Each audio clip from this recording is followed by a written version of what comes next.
Many symbols of racism, religious bigotry of the worst kind still lives on. The discrimination that is in the minds and hearts of people, it's time to end this. It's painful to see that even now, in 21st century, so many incidents of discrimination based on race, religion and caste. And it's also nice to see that today there is a movement across the world inspired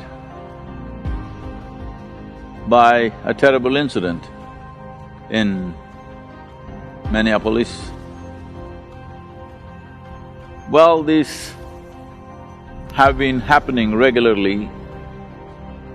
Above all, though largely the laws enacted in almost every democratic country has kind of stabilized into an equitable process. Still there are nations where legally there is discrimination, but above all, the discrimination that is in the minds and hearts of people. For this to go, there needs to be a movement not on the street, but in every home, every workplace, and on the street, not necessarily in the form of a protest, but it is needed. And it's really heartening to see, particularly in UK, many symbols of racism of the past, of slave trade, are being pulled down.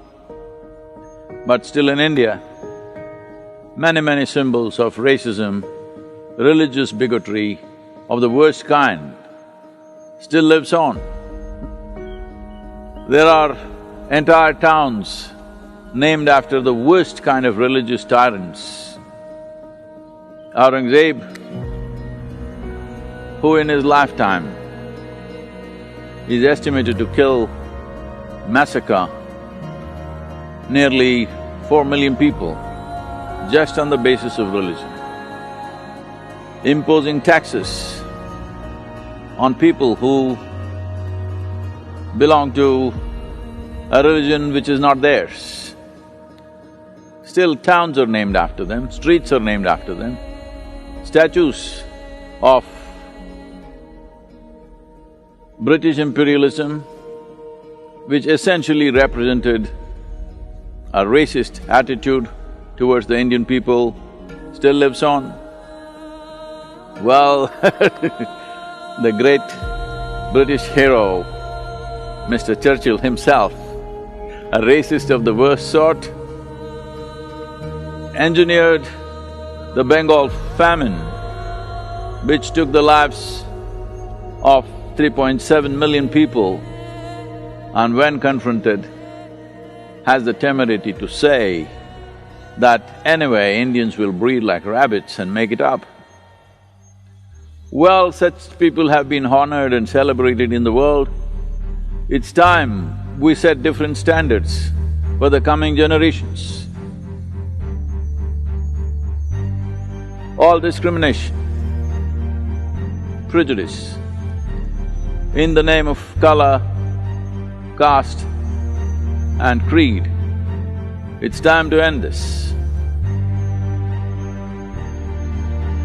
Our African-American friends in the United States are asking me, Sadhguru, we need your support. Well, the color of my skin itself is a support, and I've spoken strongly about this.